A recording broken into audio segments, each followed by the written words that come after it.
안녕하세요. 보통의 가족을 이렇게 하진호 감독님과 아주 오랜만에 이렇게 극장에서 12일을 함께하게 된 정우성입니다. 반갑습니다.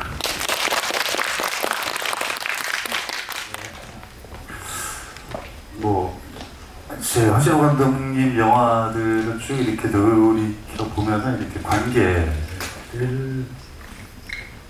그리는 거죠. 근데 좀 모든 영화는 관계를 그린다고 하지만 사실은 이렇게 굉장히 어떤 관계를 밀착해서 하지만 이렇게 관조적인 거리감을 유지하면서 이렇게 늘 보여주셨던 것 같아요. 근데 지금은 이제 이 보통의 가족을 보고 나서는 이렇게 그 관계에 속해 있는 인간의 심리를 이렇게 관조적이지 않게 어떻게 해서 이렇게 나중에 재규가 거의 자기 분열적으로 이렇게 자기 아들을 보호하기 위해 아버지 변신하는 모습에서는 일면 이해는 가지만 저게 인간인가? 인간의 심리가 갖고 있는 이중성인가? 이런 것들을 또 고찰할 수밖에 없는, 생각해 볼 수밖에 없는 그런 고민을 주는 영화인 것 같은데, 어떻게 이렇게 허진호라는 감독님이 마치 수채화를 멀리서 이렇게 바라보고 늘 멀리서 그리시던 분이 인간의 내면으로 이렇게 깊숙이 들어와서 이 심리를 이렇게 묘사하게 됐는지도 굉장히 흥미로운 지점인 것 같아요. 네. 아니 사실 이 보통의 가족을 보고 모든 영화인들이 다 놀라고 있어요. 왜냐면 어떤 감독의 연출적 성향이 이렇게 변화하는 모습 속에서 전조라는 게 늘 느껴질 수 있잖아요. 근데 이건 전조 없이 허진호라는 감독님께서 보통의 가족이라는 본인의 어쩌면 모르죠. 이제 숨겨놨던 본인의 어떤 내면의 자아를 이렇게 끄집어냈을 수도 있을 것 같은데 또 그런 연륜이 되셨고, 근데 이제 분명한 거는 인간에 대한 관심은, 감정에 대한 관심은 끊임없이 가지고 있으셨던 분인 것 같아요. 그러니까 그렇게 서정적인 어떤 영화의 서사를 늘 하셨음에도 불구하고 그 서정적인 아름다움이 강력하게 남을 수 있었던 건 그 안에, 프레임 안에 있는 인간의 감정에 대한 어떤 그 울림, 그 크기에 대한 관심과 애정에 대한 집착이 크셨던 분 같거든요. 이제 그런 어떤 관심과 애정이 보통의 가족에서는 다층화되어 있는 이 사회 구조 안에서의 어떤 인간들의 심리의 어떤 복잡함, 이런 것들을 어떻게 이렇게 훌륭하게 하신 거예요? 사실은 저 질문하고 싶어서 왔어요. 강호의 의리가 아직 살아있구나. 아니, 강호의 의리는 아니고요. 사실 이제 관객분들은 감독과 배우가 어떤 작품을 통해서 만났을 때 저 작품을 통해서 만났나 보다 라고 이제 인식하실 수 있는데, 사실 허진호 감독님은 저는 이제 진호 형이라고 부를 정도로 저희의 인연은 아주 깊어요.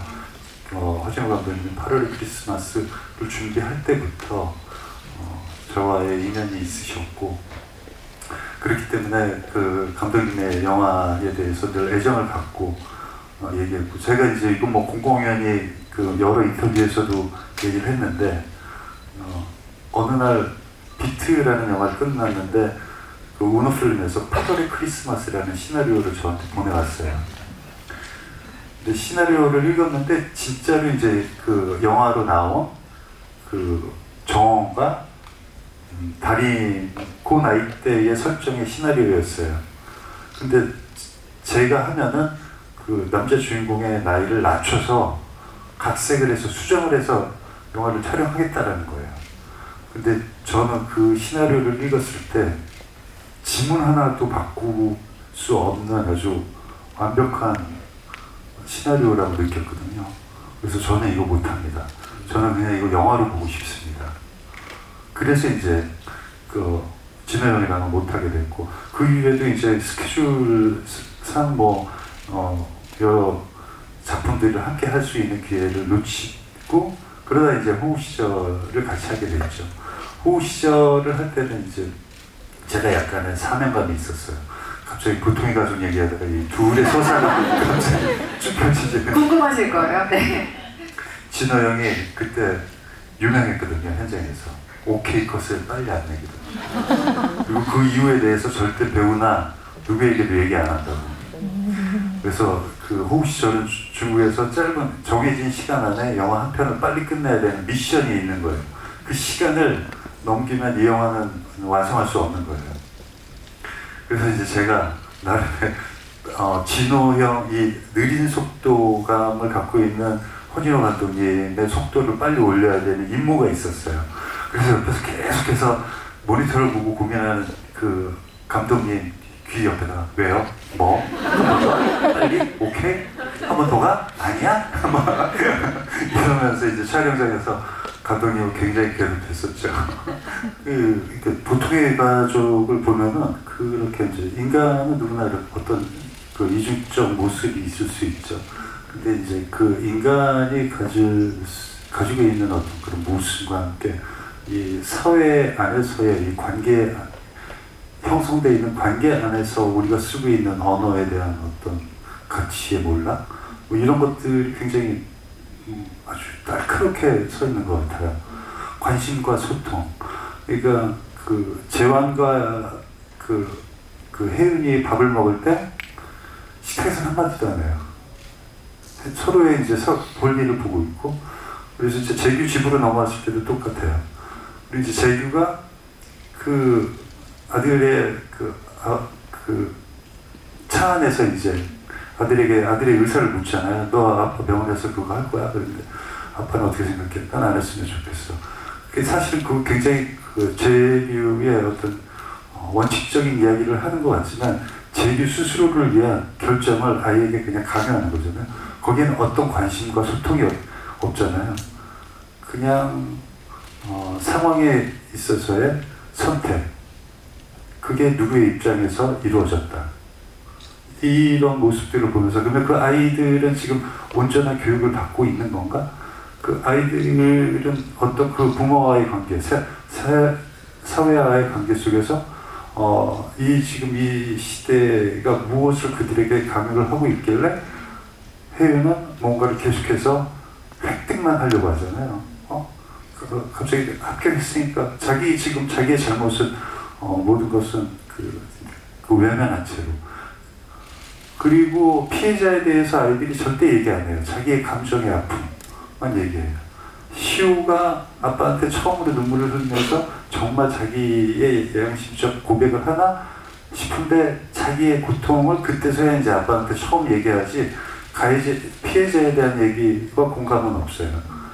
그러니까 이게 인간 내면에 있어서의 어떤 심리적인 어떤 분열에 대한 이야기도 담고 있지만 이 사회가 과연 이 인간들의 심리를 어떻게 분열시키는지에 대해서 어떻게 성장시키는지에 대해서 아주 깊게 다룬 영화가 아닌가 싶어서 저는 보통의 가족 아주 훌륭합니다. 축하드립니다.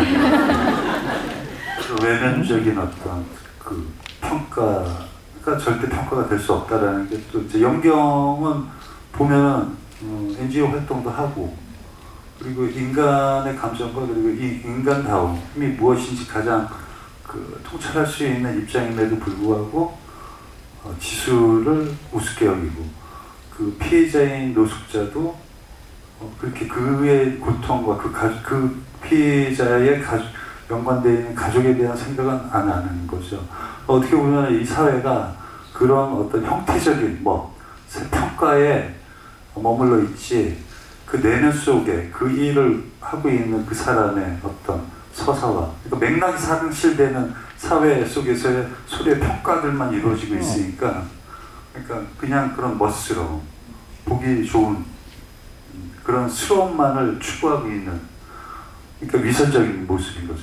사실 영경 보면 굉장히 가장 지적이고 가장 합리적 선택을 할 수 있을 것 같은 캐릭터임에도 처음에는 나타났다가 가장 비이성적이고 그리고 아들에게 자기가 원하는 대답이 나왔을 때 그걸로 이제 자기를 합리화시키고 가는 되게 위선적인, 어떻게 보면 그건 엄마라서 그럴 수 있는 건가라는 생각을 하게끔 하지만 또 그렇진 않다라고 생각을 해요. 그러니까 뭐 자꾸 이제 영경을 보면서 예전에 들었던 이야기 중에서 그 어떤 그 도둑질을 계속해서 깜빵을 계속 들락날락하던 아들이 있었던 거예요. 근데 이 사람이 한 50대가 넘어서 이제 또 깜빵에서 들어갔는데 엄마 구치소에 있는 아들을 엄마가 면회를 갔죠. 근데 이제 예전 얘기라서 이제 뭐 중간에 조금 이렇게 원초적인 얘기가 있는데 그건 잘라내고, 그 아들이 결국엔 엄마를 원망을 하는 게 엄마 때문이라고. 엄마가 단 한 번도 나를 혼내지 않아서 지금 내가 이 철창 안에서 엄마를 보고 있다라고 하면서 엄마를 굉장히 원망했다라는 그런 얘기가 있는데, 과연 그렇다면 영경이 시호에게 나중에 그런 얘기를 듣지 않을까라는 생각이 들더라고요. 이제 뭐 일본 드라마 유행한다, 쇼폼 유행한다. 우리가 볼 때 바람직하지 않은 점은 있죠. 그러니까 마치 이렇게 모든 대화가 서사와 맥락이 사라지고 결과와 선택만 있고 그 다음에 따르는 책임은 그 누구도 지지 않는, 마치 이 영화에서도 그 소통의 방식에 있어서의 그런 우려스러움. 그러니까 이제 서사가 사라진 어떤 그 스토리가 있을 수 있을까? 라는 걱정을 하는데, 그건 걱정인 것 뿐이죠. 다음 세대가 거기에다가 이제 뭔가 넣겠죠. 네. 그냥 뭐 그걸 쫓아갈 수는 없는 것 같아요. 그냥 이제는 그 장르의 다양성이 존중되는 것 같아요. 사실 그 레트로 해가지고 우리 젊은 층이 예전 90년대 영화들 막 소환해가지고 또 SNS에서 막 또 유행도 시켰잖아요. 우리는 갑자기 왜? 이렇게 되잖아요. 근데 좋잖아요.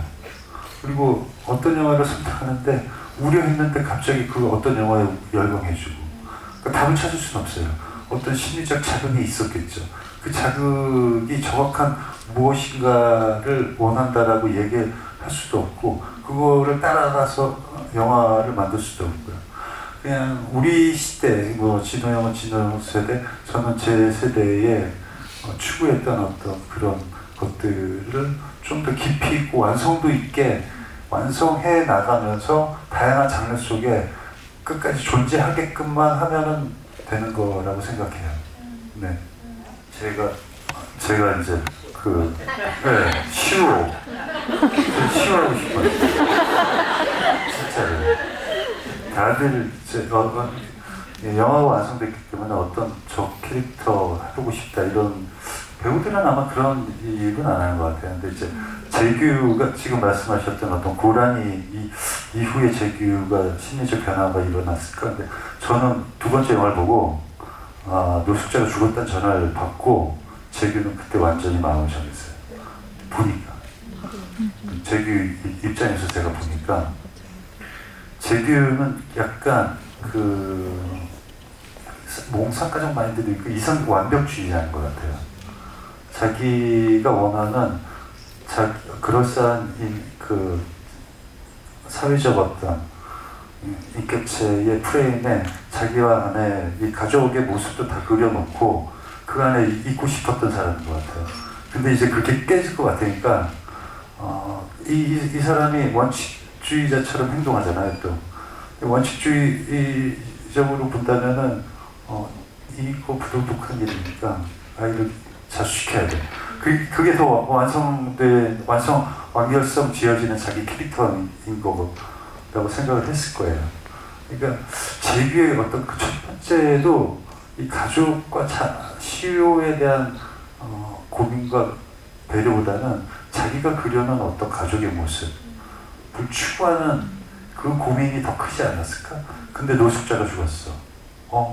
이거는 가능성이 더 커졌어. 내가 원하는 쪽으로 갈 수 있는. 이게 지금 내 가족과 내 모습이 깨지지 않을 수 있는 나의 완벽한 모습을 유지할 수 있는 지금 완벽한 형성돼 가고 있어. 그때부터 이제 재규가 확 변했다라고 저는 생각이 들더라고요. 그러니까 그때부터 이제 자기 분열이 시작되는 거죠. 그러니까 밥상 뒤집어 엎고 그러잖아요. 이 보통의 가족을 보면 자꾸 이제 에리 프롬이라는 그 사회심리학자가 얘기한 뭐 소유냐 존재냐 뭐 이런 것들을 할 때 인간은 심리와 모든 것들을 자기의 마음도 자기가 소유하려고 하다 보니까 문제가 형성이 되는 거잖아요.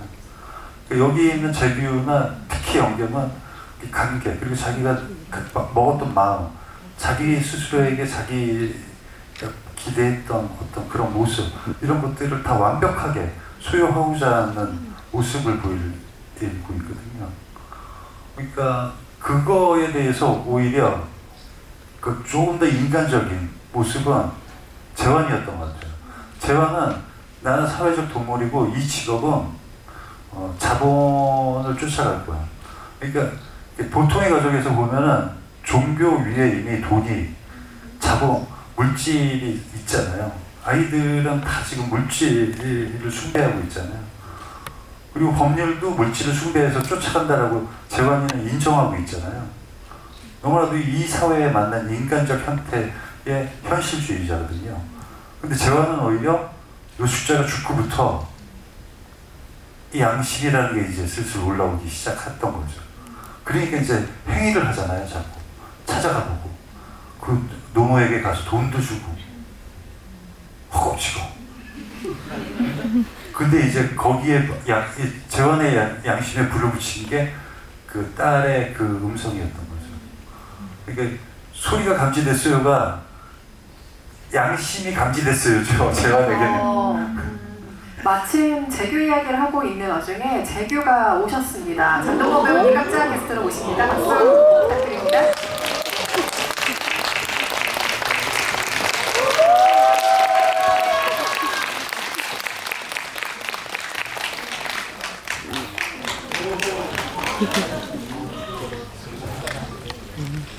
이 그림을 저희가 보네요, 실제로.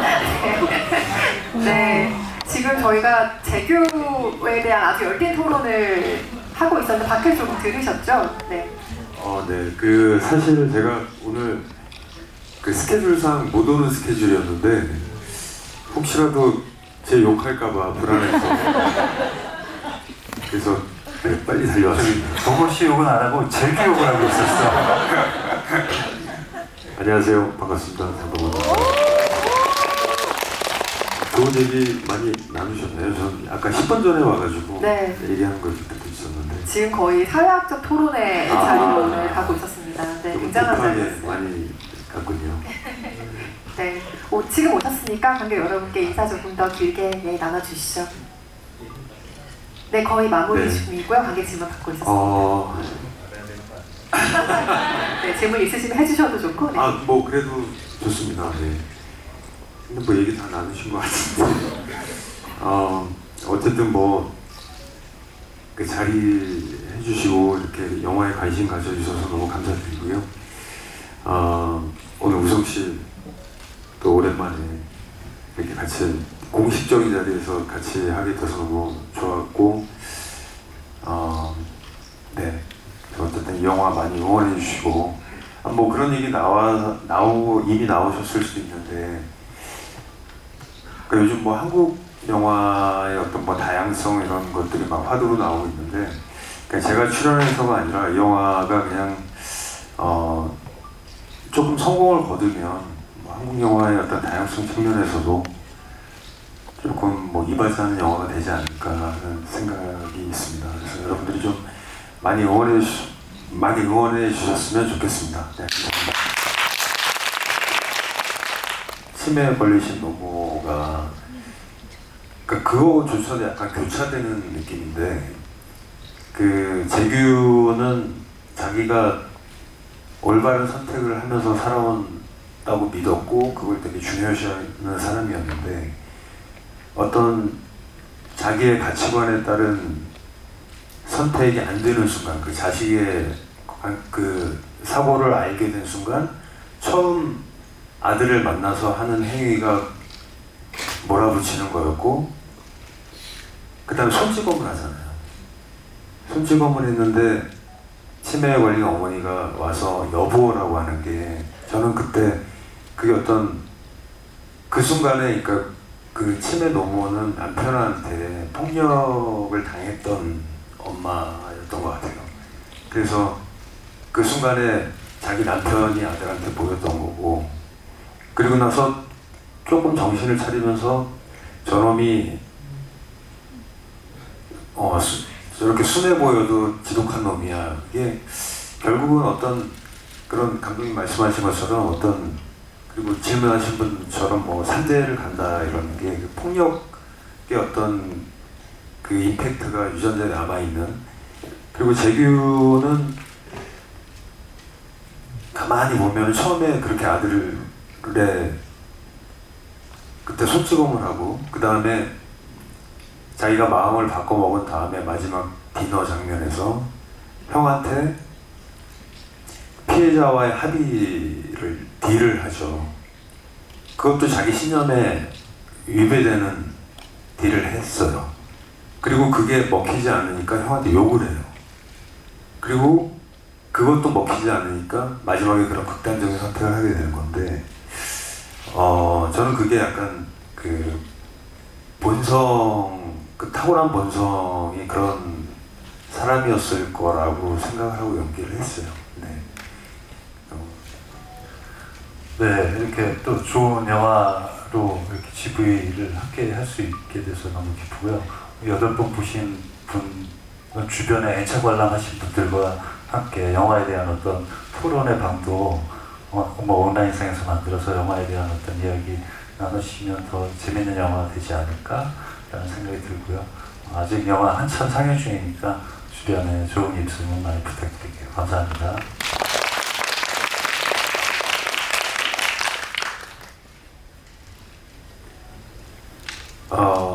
그냥 오늘 정말 와주셔서 감사하고 저도 정말 오랜만에 이렇게 그 관객 여러분들과 진지한 얘기, 속에 있는 얘기를 다 하는 그런 작품을 만나게 된 것 같아요. 그 배우들이 그런 심리가 있거든요. 그러니까 이게 영화에 조금 자신이 없거나 내가 잘 이입이 안 됐으면 이런 자리에 나오는 걸 좀 싫어하고 이렇게 피하고 이런 게 있는데 그냥 최선을 다했을 때 이 관객 여러분들과 내가 떠오르는 생각들, 진심을 다했던 것들 이렇게 소통하고 싶어 하는 그런 게 있거든요. 근데 정말 오랜만에 저도 이런 작품을 만나게 돼서 관객 여러분들 앞에서 이렇게 막 제가 생각했던 거, 나의 어떤 결정 뭐 이런 것들을 그냥 허심탄회하게 얘기를 이렇게 할 수 있는 자리들이 많이 마련이 돼서 정말 너무 감사한 마음으로 즐겁게 지금 관객 여러분들 만나고 있습니다. 고맙습니다. 네.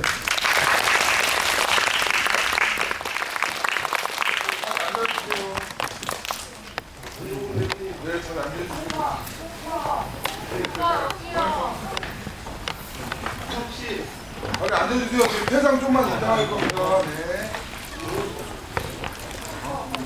잠시만요. 퇴장 좀만 이따.